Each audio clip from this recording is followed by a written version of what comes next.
Hello ladies and gentlemen, Nick here and welcome to my review of Alien 3, which is the third Alien film.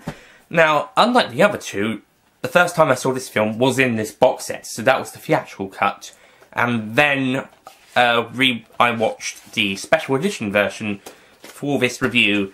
And once again, the special edition improvement slightly improves on the film. In a way, it shows some more deleted scenes. I do have to say, I do prefer the alien bursting out of the dog's chest in the theatrical cut. So at least have the scene where the first person to die, the first prisoner to die, thinks he's talking to the dog. If you could just cut the dialogue from that, then it probably would have been a bit better. So the plot is the alien queen has snuck an egg or two on board the shuttle from Aliens, the shuttle ship on the main ship, and it snuck these eggs aboard, and it hatches, and one of the face hugger basically implants a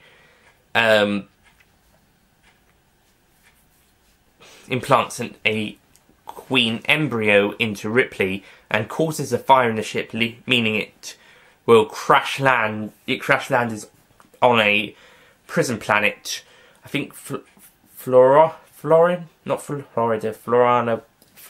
call it Florida. Florida 161. I don't know if that's the correct name. But the ship crash lands there, killing the malfunctioning ship. A metal beam kills Hicks, and Newt drowned in her cryotube, and also Bishop is beyond repair.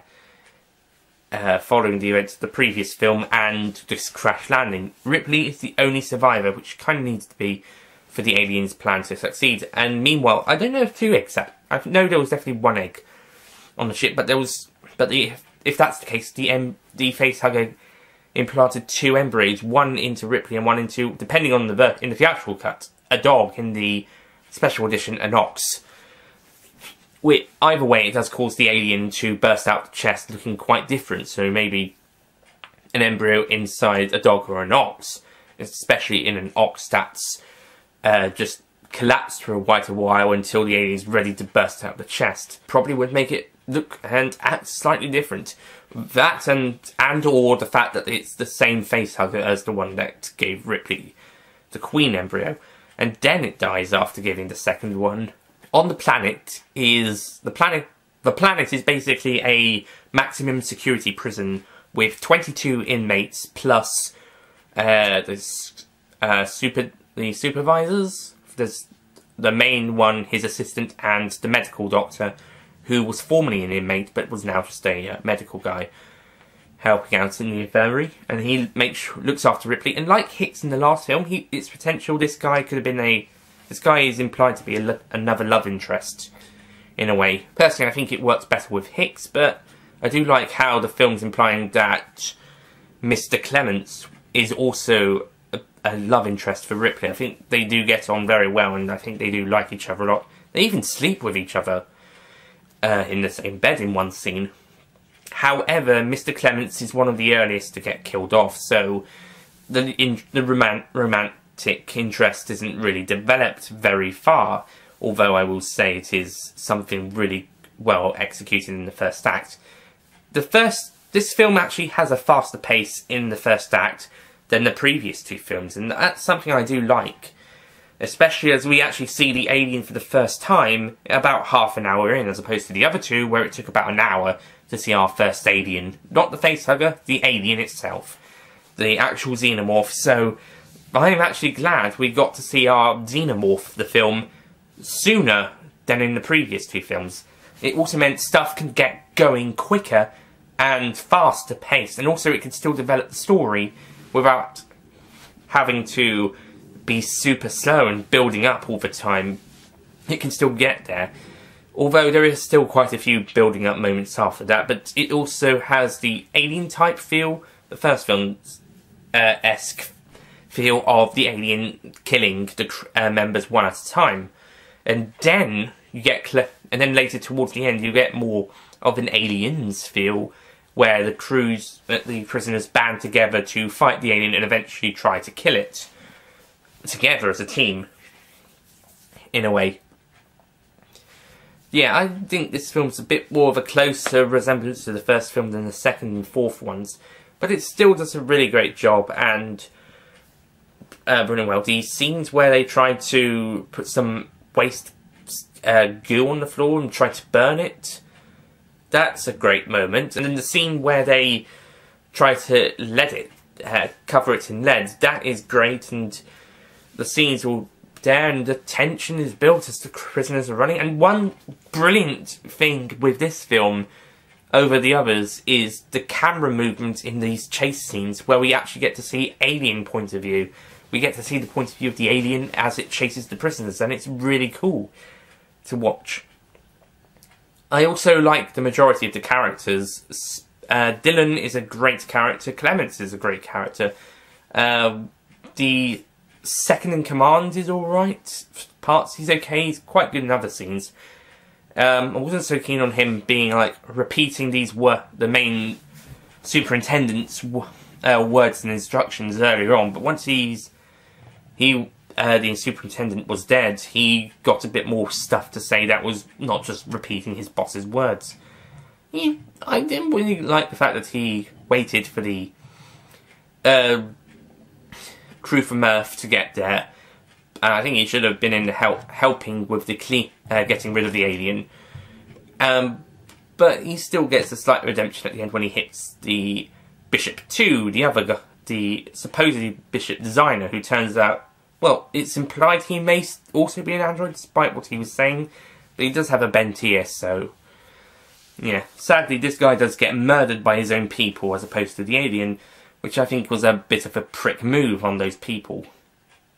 Especially if Bishop 2 did turn out to be an android after all. So, pricks. It would have been better for him to die at the hands of the alien, or trying to get the alien in. Thankfully, we do get one prisoner surviving, although he is then taken away by the humans, so presumably he's gone off to go to another prison. Yay. Or executed by the humans. Even better.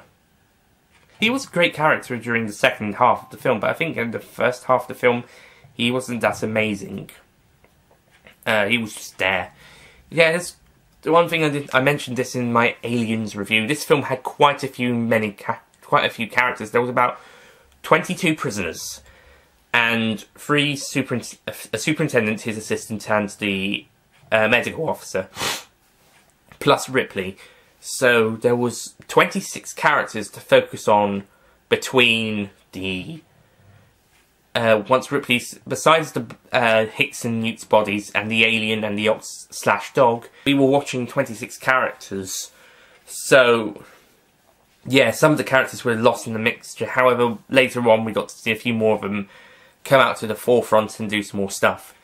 And I think it was Morse. I think that was his name.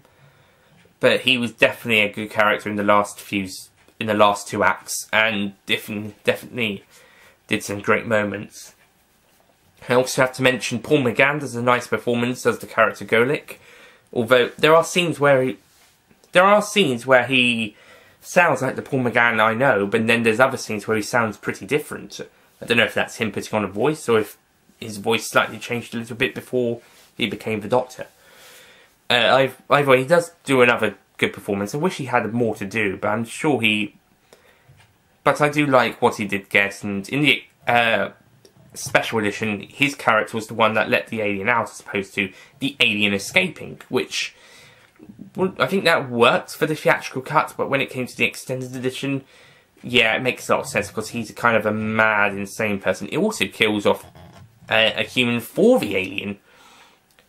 As well as himself, he lets the alien kill him by accident, as he's trying to work out what it wants him to do. It just wants him to die, apparently.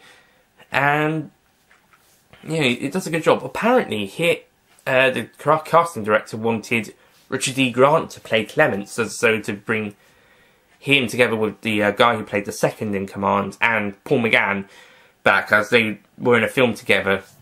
But Richard E. Grant was not available, so they got Charles Dance instead, and I think Dance does a great performance here, and yeah, it's a shame we don't see more of him.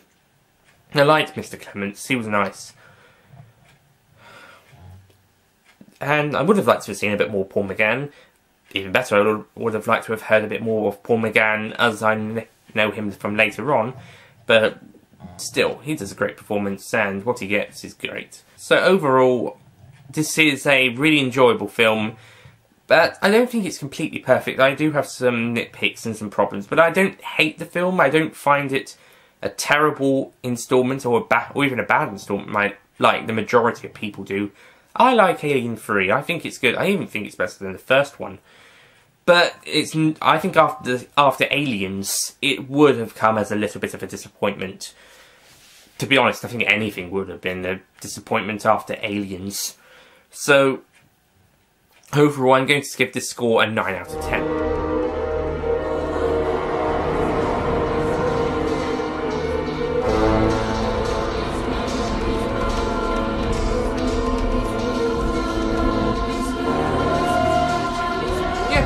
It's a very good follow-up to Aliens, but not quite as good. But like I said, I prefer it to the first film, as well as the prequels and the AVPs, and 4 probably. I think the only other film besides Aliens I don't prefer it to is Predator 1.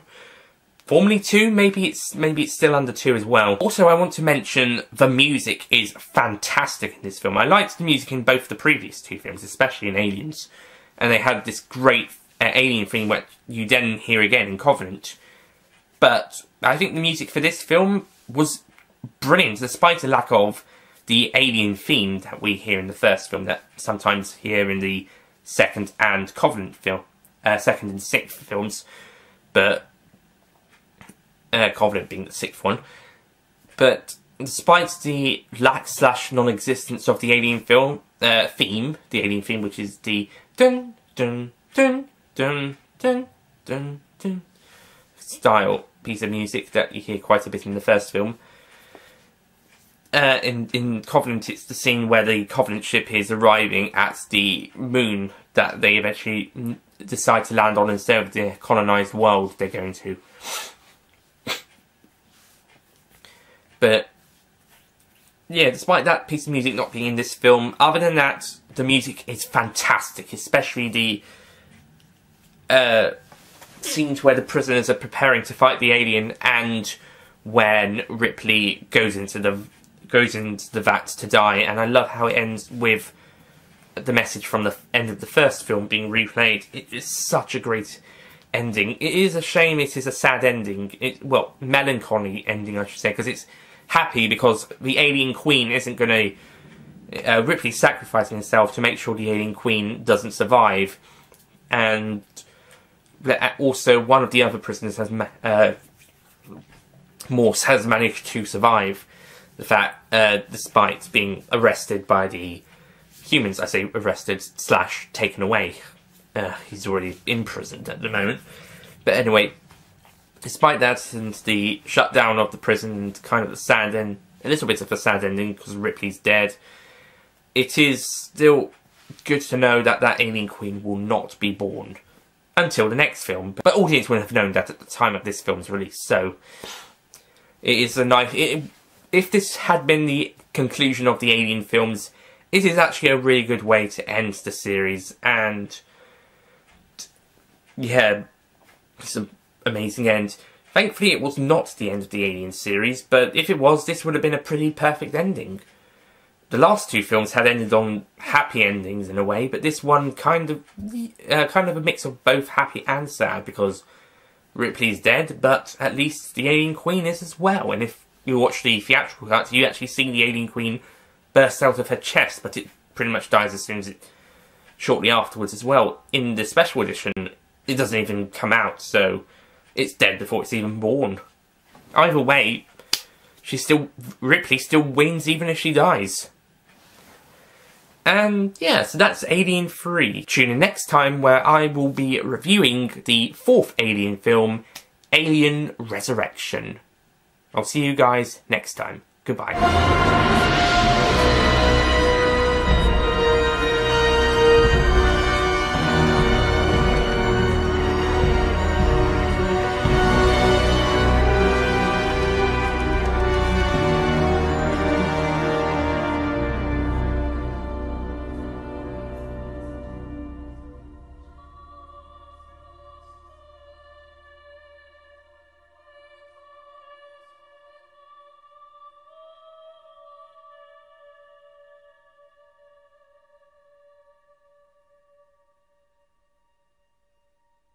Don't forget to click below to subscribe to the official Nicholas Payne Retro YouTube channel.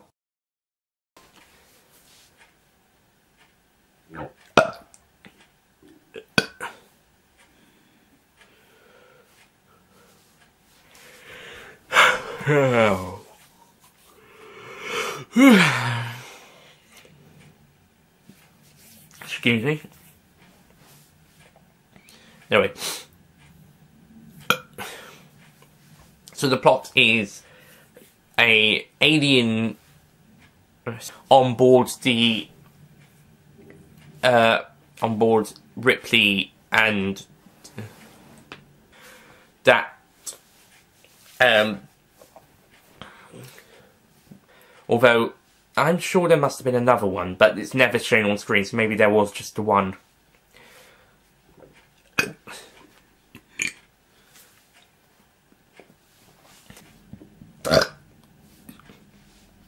And the plan to get into the furnace, that's great. That's well, first furnace, and well, actually he was actually a really good character throughout the second and third acts, although in the first act 26 people, and we were basically focusing on them. So we were focusing on 26 characters. And finally,